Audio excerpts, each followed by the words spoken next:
Jasmine Crockett was handcuffed just 6 minutes after entering an upscale supermarket with the wrong skin color.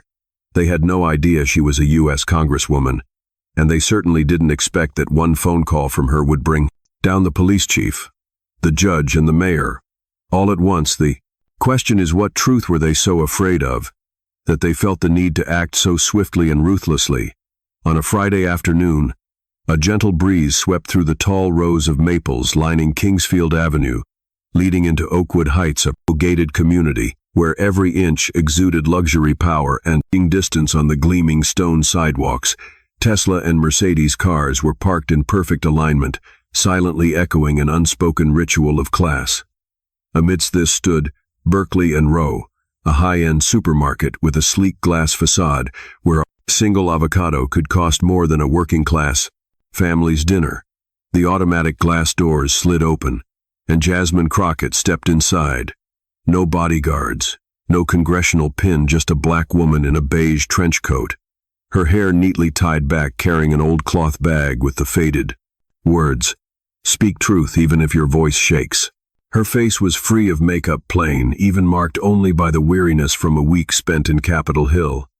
Debates. She wasn't trying to attract attention, nor did she need anyone to know who she was. Little did she know this simplicity was about to thrust her into the eye of a storm of discrimination and public humiliation inside the supermarket. The soft white light from imported overhead lamps made the space feel more like an art gallery than a shopping area. The scent of lavender oils mixed with fresh fruit, creating an atmosphere that was sweet yet artificial. Classical music played in the probel and a ting and background so refined that any movement felt out of place, unless it was proper. Jasmine quietly pushed her shopping cart, making her way toward the fruit aisle. But from the first step she felt something was off. The stairs. An elderly couple paused in the middle of the aisle, the wife gently tugging her husband's arm before casting a glance at Jasmine, whispering something under her breath. A young woman picking strawberries suddenly stopped, raised her phone, and aimed the camera at Jasmine. A floor cleaner froze his gaze, following the prints of her shoes as if waiting for a stain to appear. Jasmine knew those looks. She had seen them in hearings when certain senators rejected the idea of a black woman sitting at the same table. She had felt them in the eyes of commentators when she had asked too many blunt questions about the justice system. But this time was different. She was in a space where discrimination didn't need words. It was in the way people changed their direction, in the half-smile of the suited men, in the openly disdainful gaze.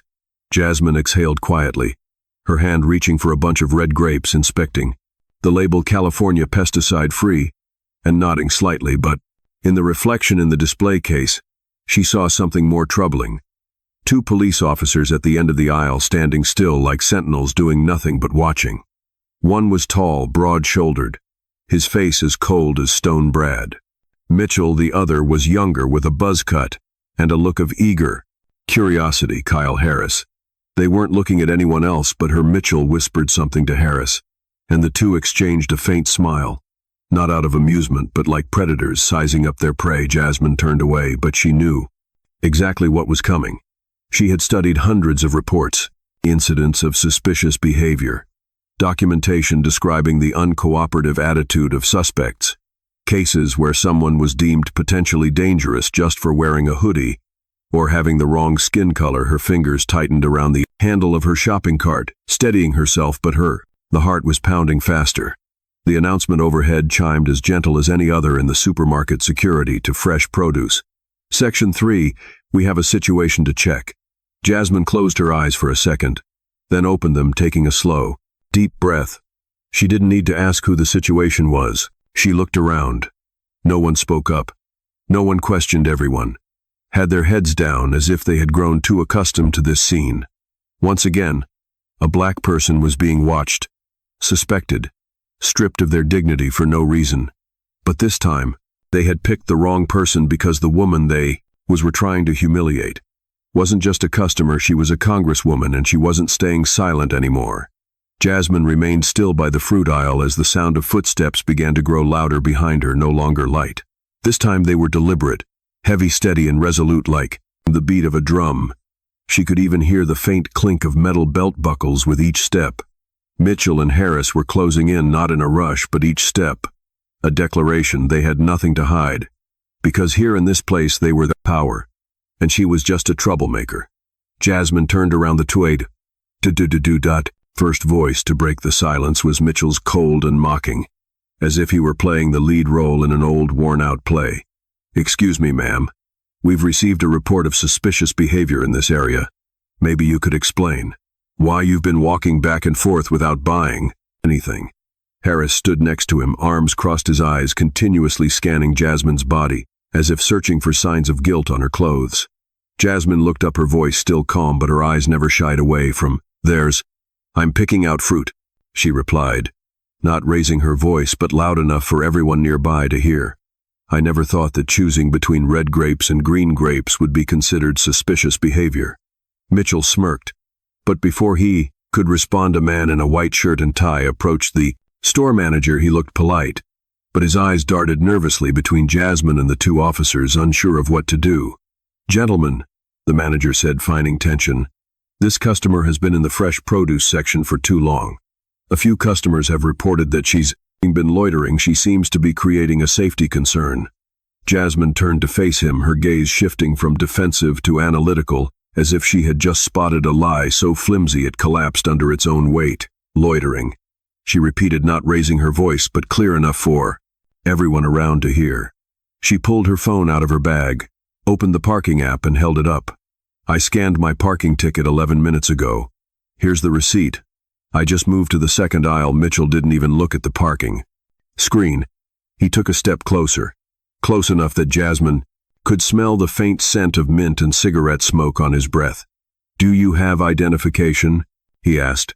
But it wasn't a question. It was an order. Cold and unyielding, no one around spoke up. A few customers had begun to move to another aisle. A woman pretending to pick cheese bent down to tie her shoes, avoiding looking at the scene.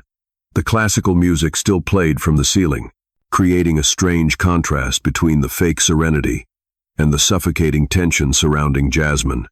"I do," Jasmine replied calmly, opening her bag to retrieve her wallet. But before she could even reach for it, Mitchell suddenly grabbed her. He wrist, not forcefully, but enough to startle her, making her stumble back into the fruit stand. A few apples rolled off the counter, splitting open on the floor. "Don't resist," Mitchell said, his voice rising slightly enough to draw the attention of people several aisles away. "We've warned you. You touched me before I did anything," Jasmine said, her breath quickening. "That's abuse of power, and I have the right. You have the right to remain silent," Harris interrupted, smiling mockingly. "But we recommend you use it right now." Everyone around her was silent. No one intervened. No one spoke up. They all just stood there as though they were watching a show they had seen too many times to bother speaking out. Jasmine turned to the manager.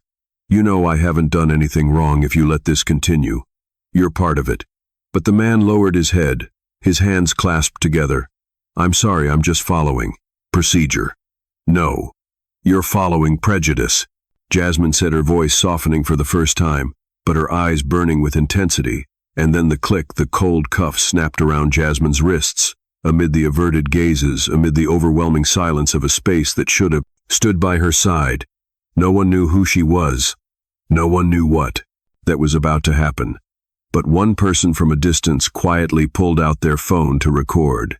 And this moment, this very moment, would spark a seismic shift that no one in the city or in the entire country could ever predict. Mitchell tightened the handcuffs around Jasmine's wrist as if he were slang formationed, restraining a dangerous criminal. The cold metal pressed into her skin sharp enough that Jasmine felt a slight, almost imperceptible, cut like the stroke of a razor against her wrist. She didn't react. No screams, no struggles. She refused to give them any reason to add a false line to their report. But inside, a cold fire was slowly spreading from her chest to her neck, and finally to the tips of her fingers. Each step she was forced to take toward the door was a reminder: in this place, not even your title can save you from their gaze.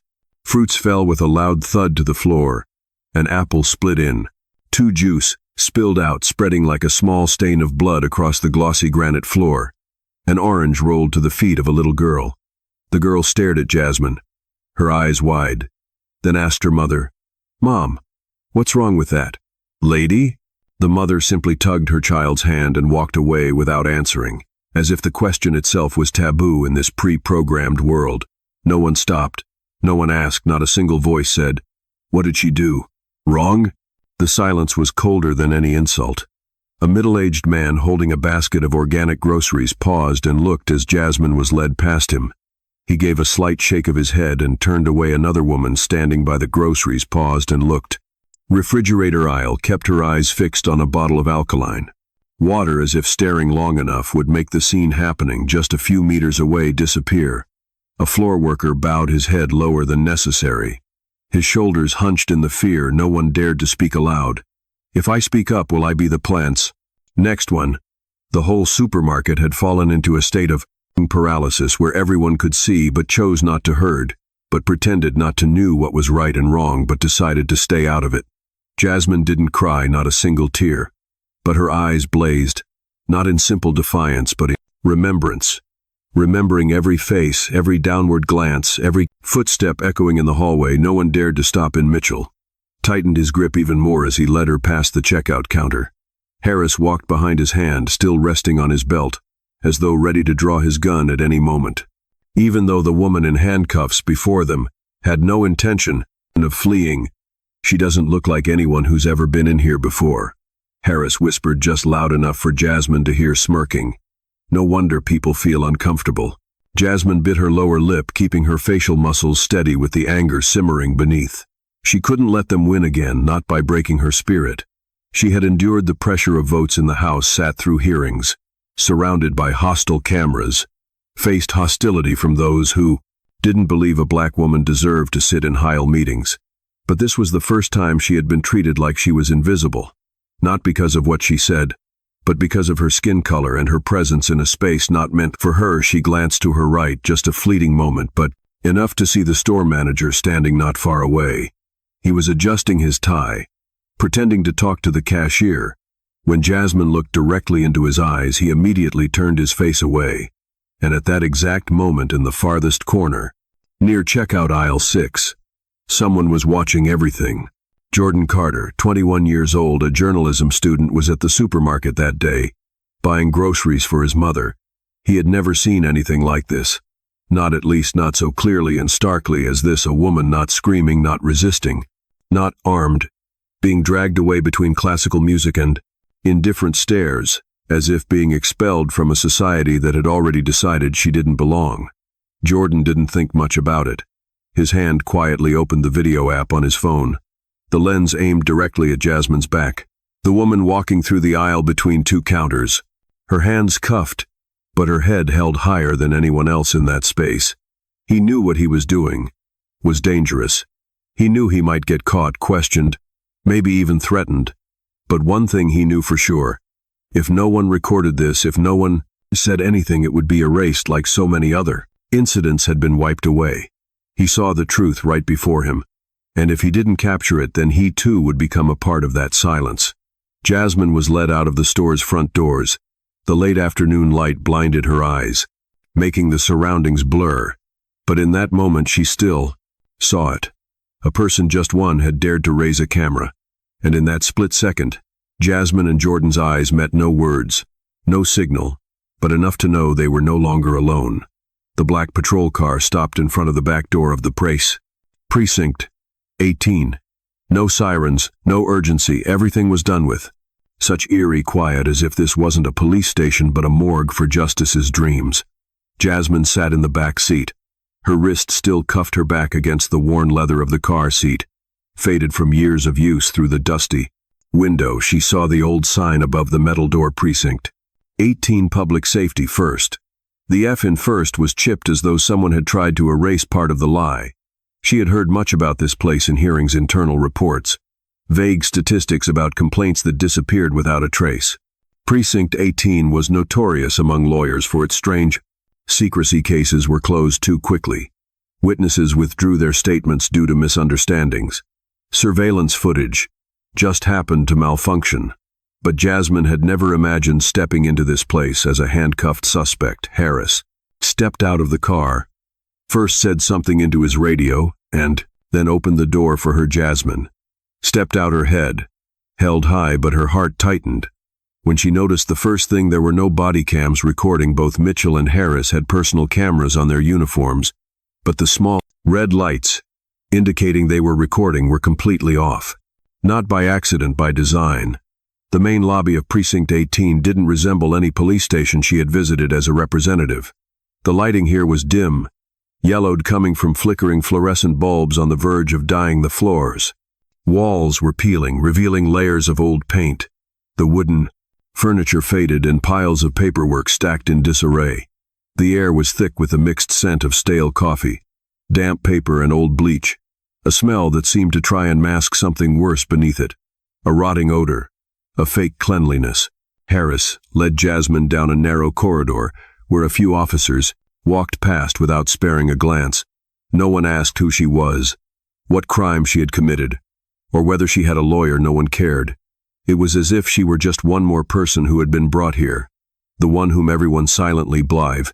Understood, once you're here, silence is the only thing that keeps you alive. At the end of the hallway was a small room.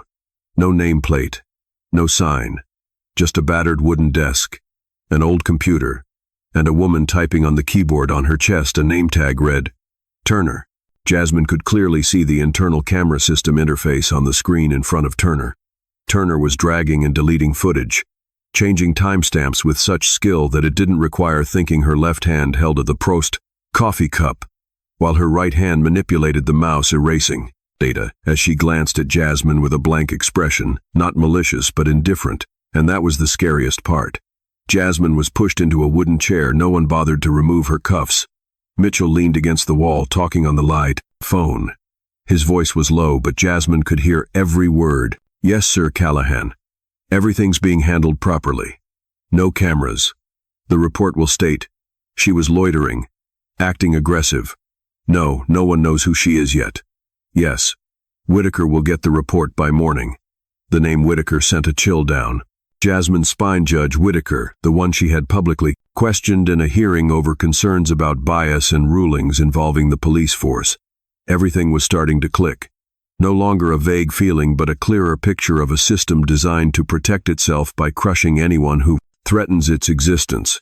Mitchell hung up, casting a glance at Jasmine, as though she were just a bothersome grain of sand that had been kicked off his shoe. Harris, meanwhile, was filling out a form. Jasmine could make out the first few lines.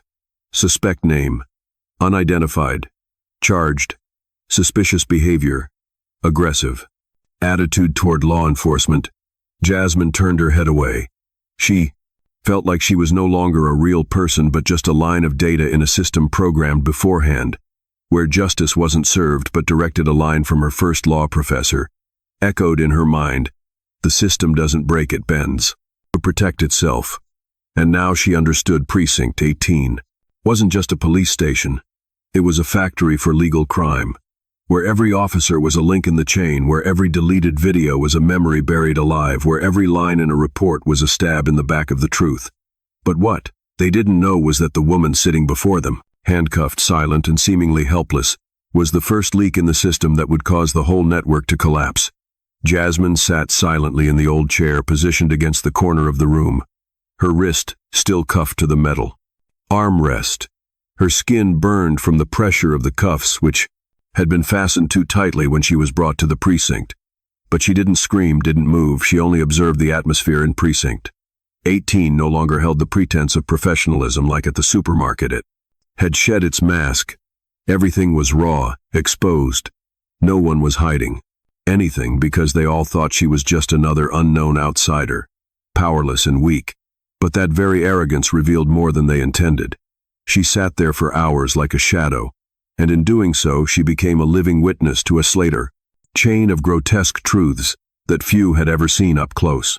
Across from her, Turner, the officer in charge of internal records, continued to delete videos, adjust timestamps, and edit metadata with practiced coldness. Jasmine recognized the software interface, the city's internal surveillance management system, typically only accessed by those at the captain level or higher. Turner worked with the precision of someone trimming their nails while sipping coffee. Not a hint of hesitation, not an ounce of fear. It made Jasmine shiver. This wasn't an illegal act. This was a habit. She leaned just slightly to the side, enough to see the screen from an angled view. One of the deleted clips was labeled, "Market Main Aisle 141542." Jasmine's heart clenched. It was the exact time she had been approached at Berkeley and Rowe. A copy of the video was being removed from the server, and in Portovis. Less than a minute, the red message footage deleted appeared. No approvals, no cross-checks, no encryption, no feedback system, just a click in the hallway. Mitchell passed by holding his personal cell phone. "Yes, Mr. Whitaker.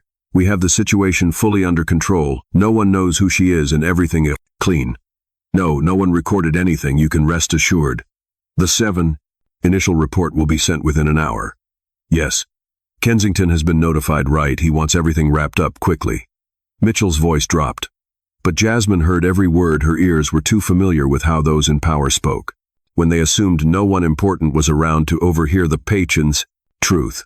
The name Whitaker didn't surprise her. He was the district judge known for handing down lenient verdicts in police misconduct cases. But the name Kensington, the mayor, was the bigger piece of the puzzle.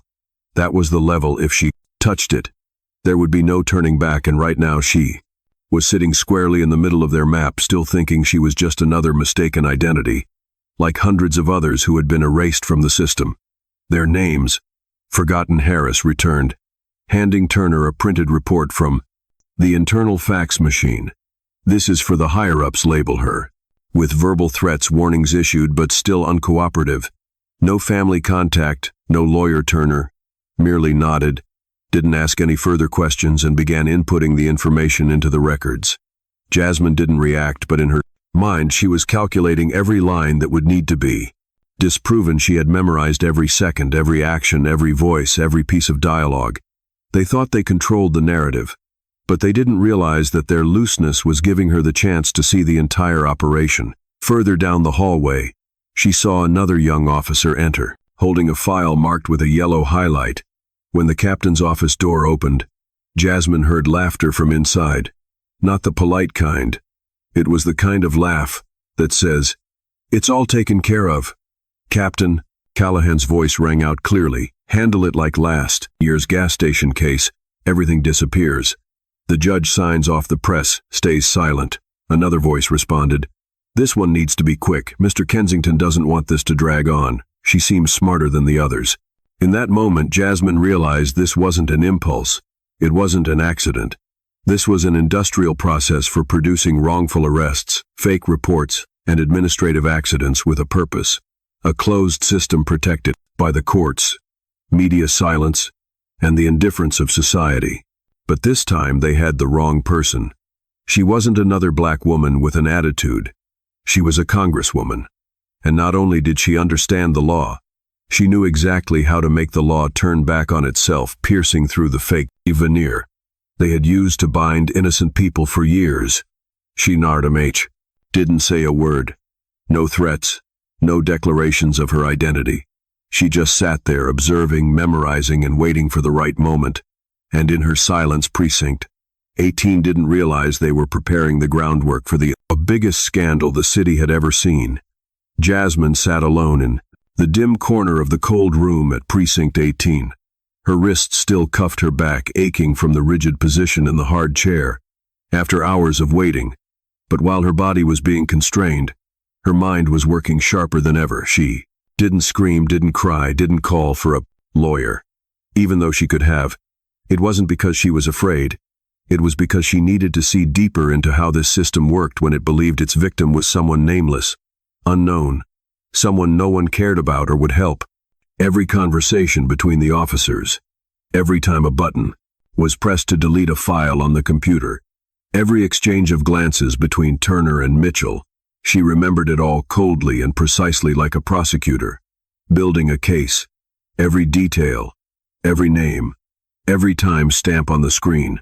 She mentally mapped the layout of the building in her head, where the cameras were, the direction of the hallways, the location of the internal server room. She even remembered the color of Turner's socks, the coffee brand on the table, the file number on the screen that was being deleted, because she knew no detail was too small, especially when the truth had to fight against a system designed to bury it outside. Mitchell was still on the phone, His voice steady and regular. Turner was printing more reports, using a red pen to strike out incriminating information, as if preparing a PR article. In another corner, Harris was reviewing internal documents, adding more details to the report. Subject displayed uncooperative behavior. Signs of resistance. Jasmine could read part of the line through the reflection in the glass cabinet. No need to check. She knew she was being rewritten line by line, becoming a fabricated version they were accustomed to using for every case they wanted to bury. And this time they thought they had succeeded like they had in the past. But there was something they didn't know. The woman sitting there silent, not arguing, was Jasmine Crockett, U.S. Congresswoman, a member of the National Judicial Oversight Committee. She had read through hundreds of internal reports laced with manipulation. She had sat across from inspectors, general police chiefs, and federal judges. But never before had she witnessed how a police precinct operated like a factory for recycling truth quietly, subtly, and with no sign of hesitation. At this moment she understood that the battle could not be fought merely with titles.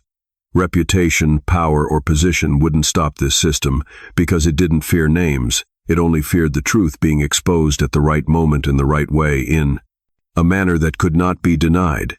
She had no phone, no lawyer at her side. But she had her memory, her legal knowledge, and the ability to piece together fragments in her mind like a prosecutor, making her argument before a jury. She closed her eyes, slowly replaying every detail she had observed since she stepped into the supermarket. From the angle of the camera, on the ceiling, the announcement over the loudspeaker, the manager's averted gaze to the moment Mitchell squeezed her wrist, and Harris fastened the cuffs. She knew she had only one chance. When the first opening appeared, she had to seize it, not to say, "I'm a congresswoman," but to say, "I've seen what you've done, and this time I won't be silent." A small step, the first detail, the first crack in the seemingly impenetrable wall. Jasmine opened her eyes. Her gaze now was no longer that of someone being detained. It was the gaze of someone who had seen through the thick skin of power and realized the true weakness lay right at the heart of that system: arrogance. It was nearing midnight in the security room at the end of the hallway at Precinct 18. No one spoke. A TV mounted on the wall played the local news. But no one was paying attention. The fluorescent lights flickered continuously, and no one bothered to fix them. The air was thick with a sense of lethargy, exhaustion, and the complacency of those too familiar with manipulating the law without consequence. Jasmine sat there motionless, as though drained, but in her mind everything was moving with the speed of a game entering its injury time, where just one perfectly timed shot could change the entire course of the match. Mitchell had stepped out into the hallway for the third time to make a call. Harris had disappeared a few minutes earlier, probably heading into the break room to brew coffee or smoke. Turner left her desk after submitting the internal report into the system, leaving behind a desk phone unlocked. No one cared about locking devices because they thought Jasmine was nothing more than a shadow, physically and vocally neutralized. But in that moment, the brief moment when carelessness became a gap, Jasmine knew this was her one chance. She tilted her body slightly, checking the direction of the cameras, but they were still off, as they had been since the start. A deadly silence.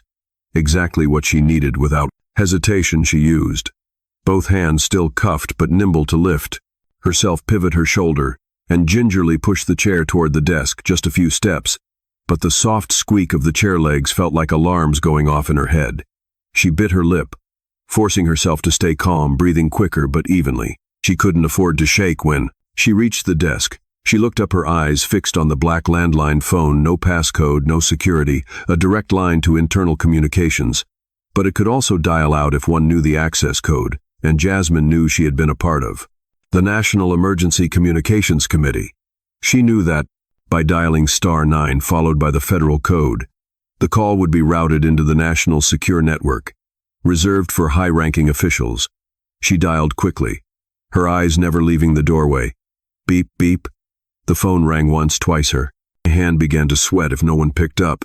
"Hello." A deep, familiar voice came through, just enough to make Jasmine's heart tighten for a beat. "Jeremiah," she whispered. "It's me." A pause, then the voice on the other end, Jeremiah Crockett, the U.S. Attorney General, shifted from calm to alert. "Where are you?" "Jazz, are you okay?" "Precinct 18, she said quickly. her voice still low but steady. "I was arrested without cause. They don't know who I am. They've already erased footage, falsified reports, Judge Whitaker, Mayor Kensington Callahan, all of them. They're in it this time." There was no immediate reply. Jasmine knew that on the other end Jeremiah was gripping the phone tightly. She could imagine his face serious, jaw clenched, his feet starting to move within the Department of Justice office, as though a storm was beginning to form. "Did they hurt you?" he asked, his voice no longer that of a brother but of the most powerful man in the U.S. justice system. The one who had just realized his sister was being detained by a system he had the authority to obliterate. "Not yet," Jasmine replied. "But if you don't move fast, they'll know I'm not just another black girl with no one watching." A footstep echoed in the hallway. Mitchell was coming back. Jasmine hung up the phone. She sat upright, calm as though nothing had happened. Her hand still cuffed her, expression unchanged. But in her mind now there was no plan, only the ticking clock. And with that phone call she had activated a legal storm that could sweep an entire city clean in the cold, dimly lit surveillance room of Precinct 18. The click of the phone hanging up barely lasted 10 seconds. Yet Jasmine's heart still thudded against her chest as if it might tear through her rib cage. She exhaled sharply, leaning back as though she had just crossed a cliff. Her hands still cuffed, trembled not from fear but from the overwhelming swirl of emotions that had become more intense than ever. She had never imagined she would have to call Jeremiah in a situation like this. Not as a congresswoman, not in a tense hearing, but as a sister. Suppressed, humiliated, crushed, and almost with no way out in his office in Washington, D.C. Jeremiah Crockett, the U.S. Attorney General, still held the phone to his ear. Even though the other side had gone silent, he stood still in his vast office, the dim light casting shadows on the desk covered in classified files and drafts for strategies to investigate federal judicial abuse. But now everything on the desk seemed meaningless, because now the story was no longer a case of misconduct to address, but his own flesh and blood caught in a snake's nest that even he hadn't realized was this deep. Jeremiah, Jasmine's voice still echoed in his mind, trembling but not weak. "I've been set up. It wasn't a coincidence. I saw them delete the footage right in front of me, editing the reports. Turner was operating it directly. Mitchell called Whitaker and Kensington saying, 'Everything will be clean by morning.' They think I'm nothing. And that's their biggest mistake." Outside the office window, the night in D.C. was still, as though waiting for something to come crashing down. Jeremiah placed his hand on the desk, his palm gripping the edge of the wood until his fingers turned white in his life. He had stood before the U.S. Senate, faced off against federal criminal organizations, and brought high-ranking judges to trial for ethical violations, but never before had his anger risen so quickly and so deeply. He picked up the phone urgently. His voice was deep, low, but every word felt like it was hammering into the ground. "I need all the files on Precinct. Sherba, traffic records, civil lawsuits, internal complaints over the last 5 years. Connect me to the Special Investigation Team, federal summons. All of it. Tonight. I don't need a report. I need action on the other end." The head of the investigation team immediately spoke up. "Sir, what's going on? Do we need to notify the state?" Jeremiah cut him off. "No time for notification. This is no longer an administrative corruption case. It's an organized crime network, and my sister is the only living witness who's being unlawfully detained." He hung up the phone, in his eyes, which were usually calm, there was no longer just anger. There was a resolve tied to blood and honor. If necessary, he would tear down the entire system just to save one person and set an example for the entire nation. 200 a.m. U.S. Department of Justice, 5th floor. The soft lighting that usually filled the office late at night had disappeared. Now, the entire special operations floor was lit up, as though it were daytime. Every desk was occupied, every communication device was active, and every face in the room, from senior assistants to strategic advisors, was tense, with the same stunned look the person in need of rescue was none other than the U.S. Attorney General's sister. Jeremiah Crockett walked into the central meeting room, his black suit sharp and wrinkle-free, his face as cold as stone, but his eyes, the eyes of a brother, keeping calm on. The edge of madness seemed to crackle with electricity. "Everyone sit down," he said, his voice firm. "No need to raise it. Just one sentence and everyone followed as if it were a military order. My sister, Congresswoman Jasmine Crockett, is currently being unlawfully detained at Precinct 18. The cameras are off. Evidence is being destroyed local. Officials are involved and I don't need any more reports. I need a counterattack. He turned to the director of the Federal Internal Investigation Office. Activate the Special Mobilization Order call in our Task Force Unit 72. The Federal Reconstruction Team send 3 teams to the scene. Team 1. There will surround Precinct 18. Team 2 will secure the city's administrative data room. Team 3 will work directly with the federal court to block access from Whitaker. One advisor spoke up. Worried, Mr. Attorney General, this could be seen as overstepping state jurisdiction. Jeremiah turned the Grisazayat toward him, his voice lowering but suffocating the room. This is not overstepping. This is purging a criminal network protected by the state. He raised his hand, taking the newly printed reports from the digital team. The first documents from the civil complaint system started to reveal themselves. Precinct 18 had received over 263 complaints in the past 3 years, but only 2 were investigated, and both were dismissed. Before going to trial, many records had repeating names. Mitchell, Turner, Callahan. The reasons for dismissing complaints were often lack of evidence, lack of witnesses, or complainant non-cooperation. Jeremiah slammed the reports onto the table. Evidence doesn't disappear. It's suffocated. And now we're going to bring it back at all costs. He opened the large screen in front of him, entered the A1 level password top secret access, and typed the command deploy. Federal response code 123J. As soon as the POP command was entered, a robotic voice confirmed. National emergency response activated. Federal units are being deployed within 15 minutes. 17 armored SUVs, 3 FBI task forces and a team of forensic technicians had left the police headquarters and were on their way to the city where Jasmine was being detained. At that moment, special communication lines were activated across the board. An emergency notification was sent directly to the Federal District Court Chief Justice, the FBI Director and the Inspector General of the Department of the Interior within 30 minutes. Both state and federal levels were aware something very big was about to unfold, and the one orchestrating this storm was Jeremiah Crockett. While the city slept soundly, Precinct 18 still had no idea what was approaching in just a few hours. Every lock in the Crockett precinct would be checked. Every record would be exposed, and those who had once thought themselves untouchable for the first time in their lives would feel the weight of being put under interrogation. And it all began with a short call at midnight from a sister trapped in the dark and a brother ready to use the entire national legal system to bring his sister back into the light. 8:00 a.m. A Saturday morning, like any other in the southern part of the city. On the main avenue, school buses were dropping off children. A few elderly people were walking for exercise, and early morning coffee was being served in the small cafes lining the streets, but in a hidden corner near the end of the block, where the old decaying building of Precinct 18 stood like a long, untreated tumor. Something had arrived. No warning, no sirens, but unmistakable. A convoy of black, unmarked SUVs with fully reflective windows suddenly stopped right in front of Precinct 18's main entrance. In less than 20 seconds, more than 30 FBI agents in tactical uniforms poured out, dispersing quickly and precisely like arrows in their hands. They carried search warrants, arrest warrants, and full federal authority to seize control of the scene. No shouting, no loudspeakers, but the pressure emanating from their formation was enough to make the entire Precinct 18 hold its breath on the second floor.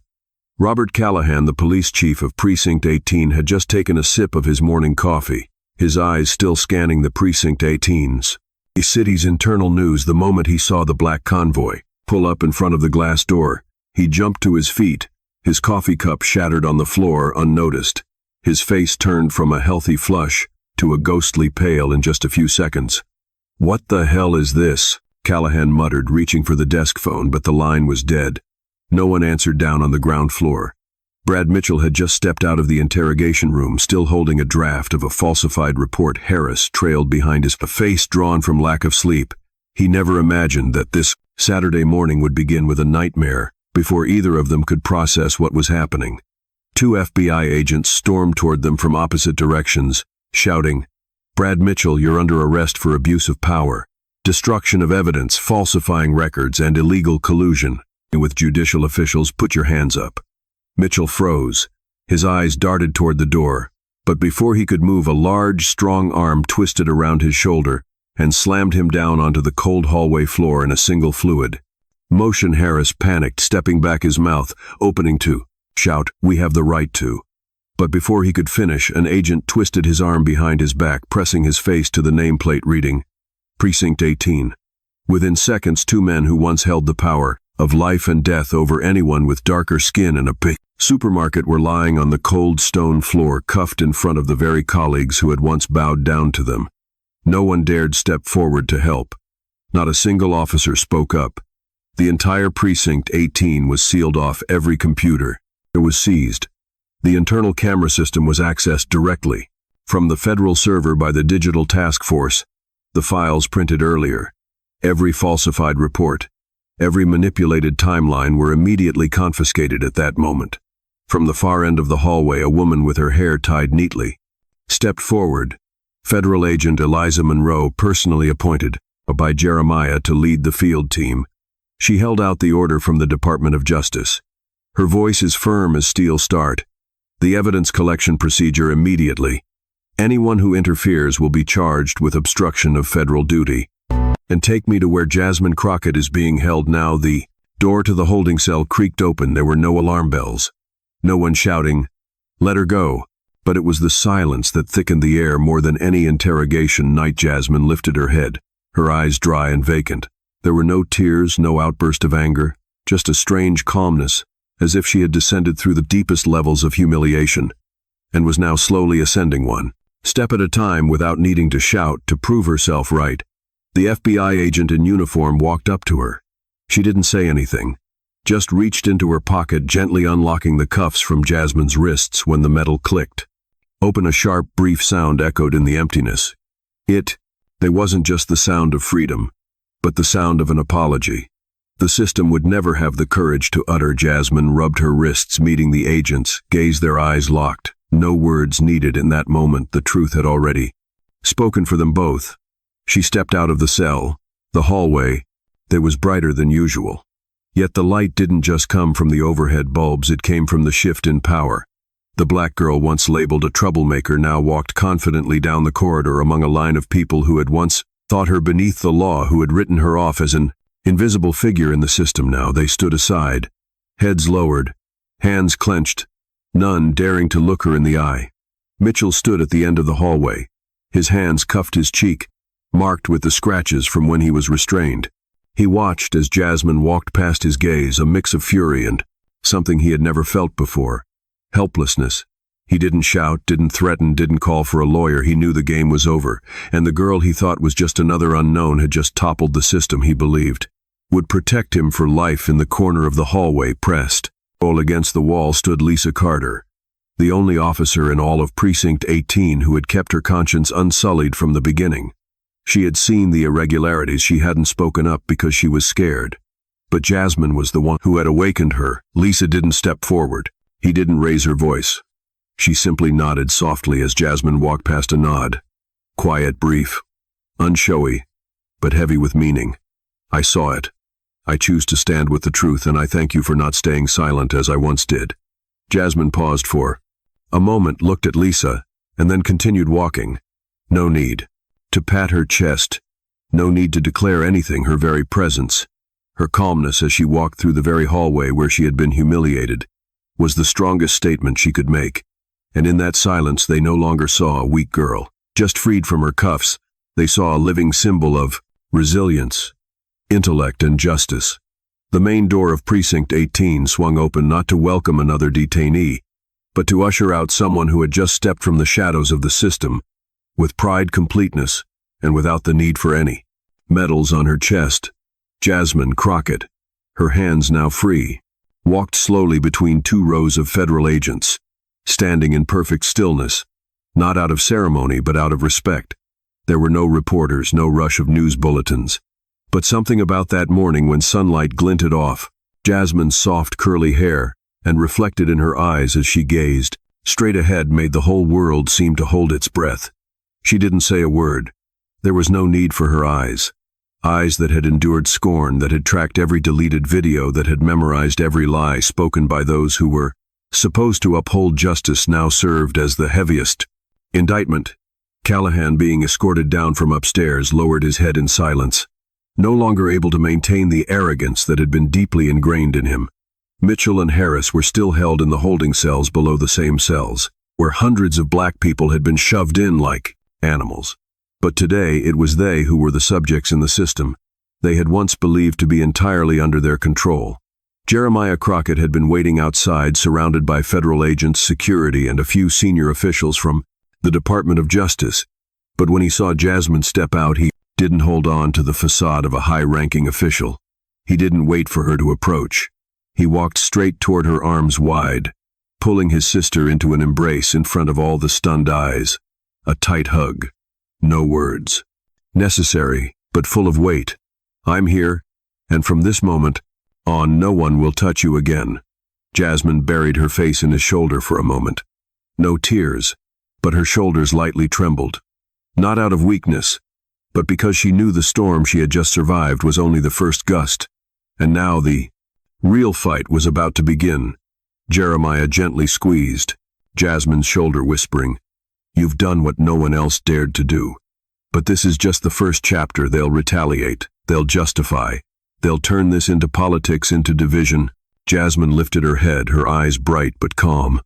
"I know," she whispered. "But this time we don't just have evidence, we have the people." Jeremiah nodded, his gaze shifting toward the horizon, where reporters were starting to gather, where curious onlookers from the neighborhood were beginning to form small crowds, and then turned to Agent Monroe. "Take her to the Central Investigation Office. From now on, every testimony from Jasmine Crockett will be at the heart of the largest federal investigation of the decade." And when Jasmine turned one last time to look at the building that had held her precinct 18 inches, that fleeting moment, no one heard her speak, but everyone felt a clear message. "I've stepped out, and you will no longer hide behind your badges for even a second more." The winds had shifted, and this time they were blowing toward the truth. That morning, the U.S. District Court in Washington, D.C. was unlike any other trial. Heavy security cameras from every major news outlet were permitted on site. Outside, thousands of people held up signs. "Justice for all, Precinct 18 is not an ever exception. We stand with Jasmine." Inside, the public seating had been full since 5 a.m. International journalists, human rights activists, and high-ranking Congress members were all present. But the spotlight was not on them. Three men entered the courtroom, no longer in their expensive suits, no longer with their symbols of power. No entourages. Robert Callahan, the legendary police chief of Precinct 18, who had once silenced witnesses with a mere glance. William Whitaker, a senior judge who once held the power of life and death over civil cases. James Kensington, the three-term mayor known as the political wall that no one could breach. Now they sat silently in the defendant's seat, their eyes hollow, their shoulders slumped like three ghosts pulled from the darkness to face the light of justice across the U.S. Every household had their eyes glued to the TV screen. This was no longer a personal lawsuit. This was the battle to reshape the trust of an entire nation. Jasmine Crockett stepped onto the witness stand in a simple gray suit. No makeup, no high heels. Only her eyes, sharp, fierce, like a surgeon's scalpel, were impossible for anyone to look away from. On that day, she began, "I was stopped, not because I did anything wrong, but because I didn't look like the rest of the people in the supermarket. They didn't know who I was, and they didn't need to. They believed the system would protect them just as it has for the past 20 years. The courtroom fell silent. Jasmine continued. She recounted every word Mitchell had said, every action Turner took to delete footage, every falsified report from Harris with such detail that the entire room held its breath.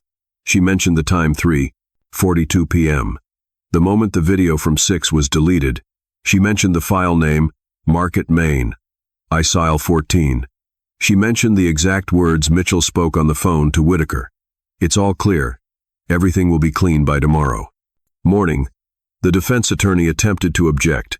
"How do you remember all this? On what grounds were They asked on the memory of someone who has been pushed to the limit. She replied, "When you're the only black person in a room full of white faces, you don't forget. You remember to survive when—" An attorney tried to interrupt her.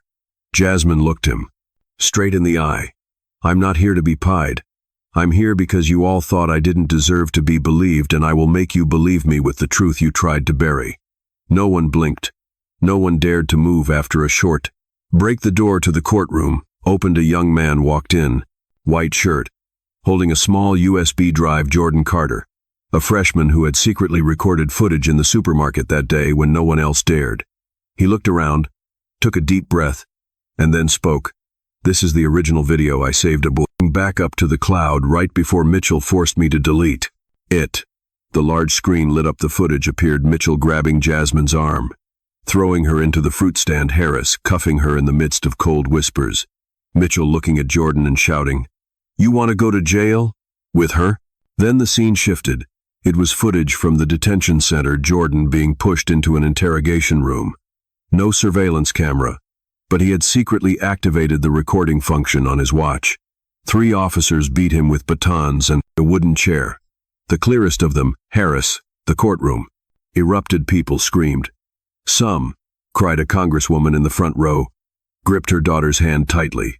A famous journalist wiped away tears from behind her glasses. The presiding judge slammed the gavel repeatedly, but could not stop the wave of outrage that was spreading from all sides. The day of the verdict. The courtroom was packed. Every seat filled. Outside, the line of people stretched far, undeterred by the light rain. Their eyes were fixed on the large screen set up outside the federal courthouse, awaiting the historic ruling that was about to be delivered on the defendant's row. 3 figures who once seemed untouchable now sat as mere shadows, slumped in their light gray prison uniforms. Robert Callahan, who had once patted officers on the back before wiping criminal records clean. William Whitaker, who had once sat at the highest bench in the court, banging his gavel to decide the fates of countless unnamed black lives. And James Kensington, the once glamorous mayor, hailed as the master of urban reconciliation. Now their eyes were downcast, not out of regret, but because no one believed their defense anymore. The presiding judge, an older woman with sharp eyes and a voice like forged steel, stepped forward. She opened the case file, but instead of reading the paper, her gaze was locked on the 3 defendants. "Robert Callahan," she began, her voice clear and firm, echoing through the room, "you swore to uphold justice, but you turned Precinct 18 into a factory for falsified reports, manipulating crime scenes, coercing witnesses, and orchestrating systematic torture. The court sentences you to 32 years in prison, without the possibility of parole." Not a whisper stirred the room. Callahan bowed his head, lips pressed tight as he swallowed the meaningless justifications he had prepared. "James Kensington," she turned to the former mayor, "you claimed to act on behalf of the people, but you betrayed them. You took money from the police protection rackets, paid off the media to bury the truth, and traded political peace for the blood and tears of minority communities. The court sentences you to 28 years in prison, and all assets related to the fraudulent urban development funds will be seized." A heavy sigh escaped from the rows behind a former victim of forced eviction. The entire courtroom remained silent, but the fire in the people's eyes was undeniable. "William Whitaker," the judge's voice slowed, "you once sat here. You were called the final voice of justice, but you took bribes to distort the law, falsified trial records, denied the weak their right to sue, and signed wrongful verdicts with your own hand. The court sentences you to 35 years in prison. You are also permanently banned from practicing law in any form." Whitaker shuddered.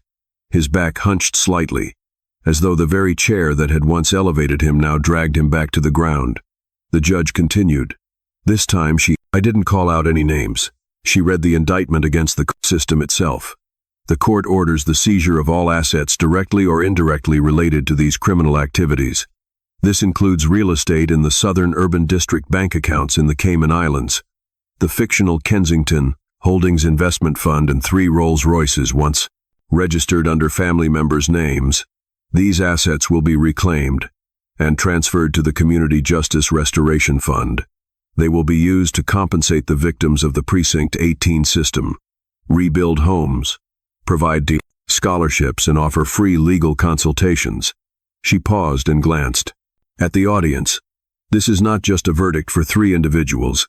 It is a wake-up call for all those who once believed that power is immune to consequences. A round of applause erupted. Then 2. Then hundreds. The entire courtroom seemed to explode. Outside, the crowd cheered. One person shouted, "This is for the ones they erased." An elderly black woman whispered, "Finally, my grandson can rest now." Jeremiah, the Attorney General, stood frozen in the corner of the room, his fists clenched, his eyes blazing. Not with glee, but because he knew the biggest battle had yet to end. The verdict had been delivered. But the next fight would be to protect every line of reform in a system that had once thrived in darkness. In the front row, Jasmine sat neither in tears nor smiling. She simply nodded silently when she glanced at Jordan Carter, the young friend who had dared to preserve the truth with his small phone. Now everyone believed them. But the price of that trust was the deepest wound justice had ever borne from a dreary, despised concrete building once loathed by the very people living around it. Precinct 18.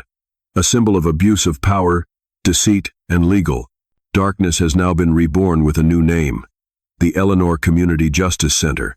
A new sign was erected at the entrance, engraved in brass on mahogany, with a simple phrase beneath the center's name: "Where silence once ruled, justice now speaks." The place that once echoed with the screams of the rollers interrogated, that served as a hub for hiding crimes for over 2 decades, is now an open, brightly lit space where every wall is transparent, both literally and figuratively. The holding cells have been demolished. In their place, a public legal library has been established where children can come to learn about civil rights, how to react when subjected to unlawful searches, and most importantly, about the history of justice struggles that this very place once denied. The first class is held in the old interrogation room, the very place where Jasmine was held overnight, without being asked a single question about a lawyer. Now on the whiteboard, a large handwritten phrase reads, "Know your rights, speak, even when they silence you." Every week, the Eleanor Center hosts workshops on racial discrimination within law enforcement, not only for the public but also for new police officers. They are retrained by the very lawyers who represented the victims in the historic case. One young officer, leaving the workshop in tears, said, "I joined to protect, but I never learned to reflect on the power I carry on my uniform." In the main hall, once Callahan's command center, hangs a large portrait: Jasmine Crockett, holding the first report she wrote on police system reform. There are no words of praise or glorification in the painting, just one phrase embroidered in red thread beneath the portrait: "They thought I would stay silent, but I chose to stand, so others would no longer have to endure." Lisa Carter, the only inspector who ever dared to send the first report to Jeremiah, now serves as the honorary director of the center, overseeing the Witness with Courage program, teaching people how to record, store evidence, legally testify. She said during a panel discussion, "I used to stay silent. I used to be afraid. But Jasmine taught me that conscience only matters when we dare to use it at the right moment." Each month, a special event is held called "One Voice That Changed Everything." Children from the neighborhood, mostly black, are invited to hear the stories of Jasmine, Jordan, Lisa, and those who spoke out from the darkness, not to glorify individuals but to remind everyone: truth doesn't walk into the light on its own. It needs someone brave enough to open the door. That afternoon, the sky over the city was a soft gray, neither sunny nor rainy. A gentle breeze blew across the courtyard in front of the Eleanor Community Justice Center, where hundreds had gathered for the inauguration of the Civil Rights for Every Generation program. Wooden chairs were neatly arranged, with most of the attendees being students, teachers, workers, single mothers, and former prisoners who had been wrongfully incarcerated, all gathered not to take pictures but to listen. At the center of the simple stage, there were no flags raised high, no ribbons hanging down, just a simple wooden podium and a fixed microphone. Jasmine Crockett stepped up. No fancy suit. She wore a white blouse, dark pants, and her curly hair softly cascaded down.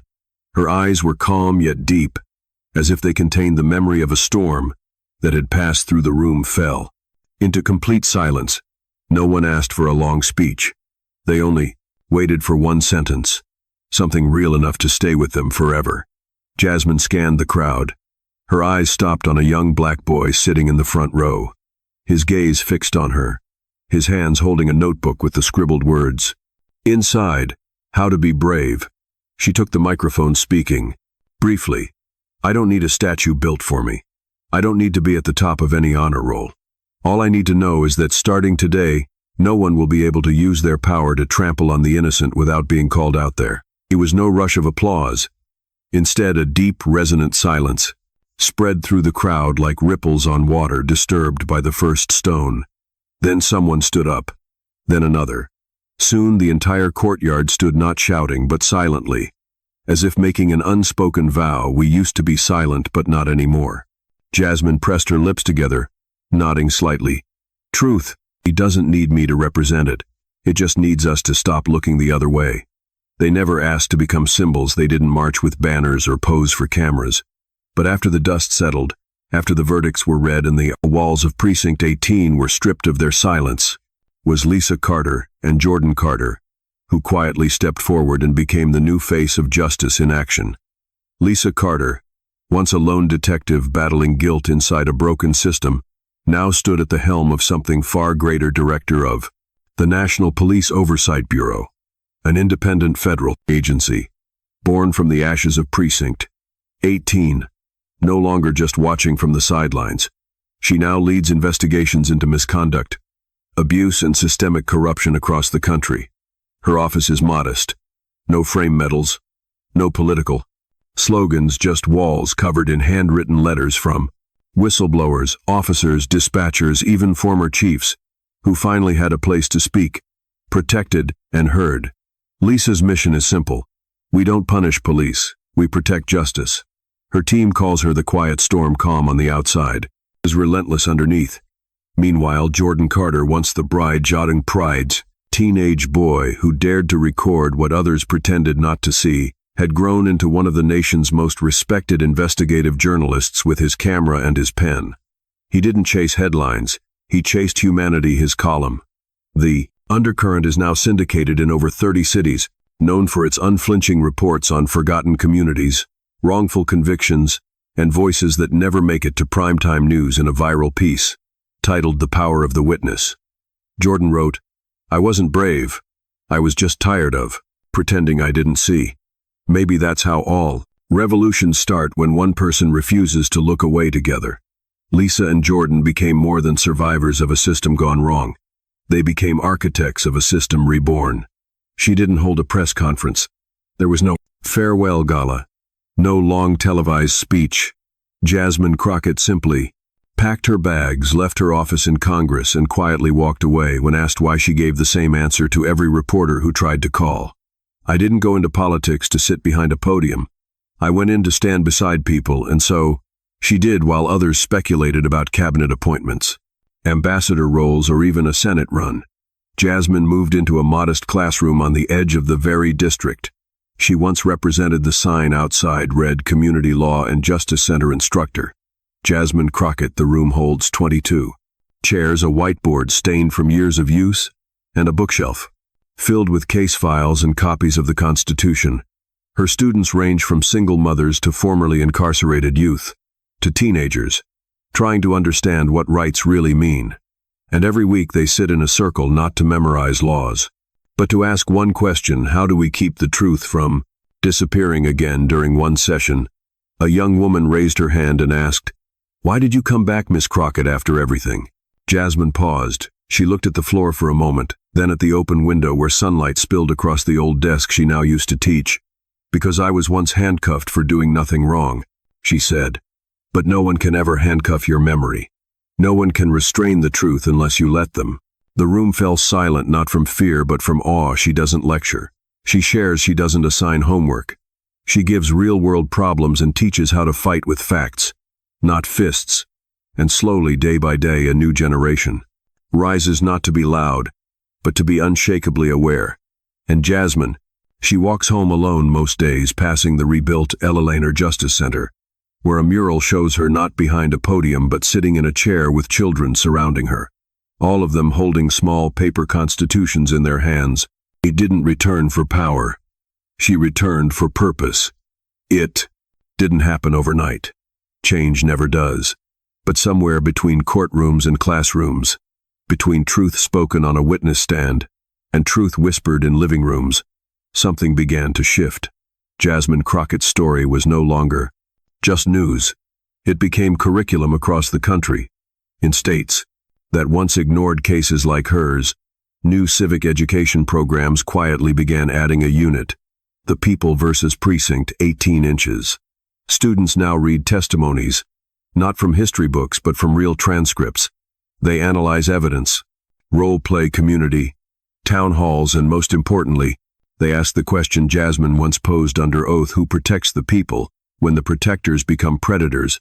Her face doesn't hang on classroom walls, but her words do. One middle school in Ohio wrote her quote above the chalkboard: "Justice doesn't live in high chairs of power. It begins the moment someone stands and says enough." In Atlanta, a group of high schoolers started a peer-led podcast called Cuffed. But not silent in Oakland, students created a mural that stretched across the school courtyard showing a black woman breaking through chains made of news headlines. Each link labeled bias, silence, fear, power. Even younger kids understand it. When asked what justice means, a fourth-grade boy in Louisiana answered, "It means not being scared to say something when something's wrong, like Miss Jasmine, who did." The story of Jasmine Crockett didn't end in a courtroom or a classroom. It ignited something far greater: a national memory, a refusal to forget. And now when a teenager is stopped without cause, or when a student hears someone joke about race or power, they remember what they were taught. Not just in law books, but in live truth. Justice is not inherited. It is claimed, it is spoken, and it is protected by people like you. And in that awakening, a country once content with silence began to speak. The story of Jasmine Crockett is more than a courtroom battle or a political scandal. It's a powerful reminder that silence is the accomplice of injustice. You don't have to be a politician, a lawyer, or a journalist to create change. All it takes is the courage to see what's wrong, remember it, and say enough. In a world where power often overshadows truth, memory, courage, and integrity are the most powerful tools we have. And each of us, regardless of status or background, can be the first person to stand up, not just for ourselves, but for those who are unheard and unseen. Because justice doesn't begin in a courtroom, it begins in the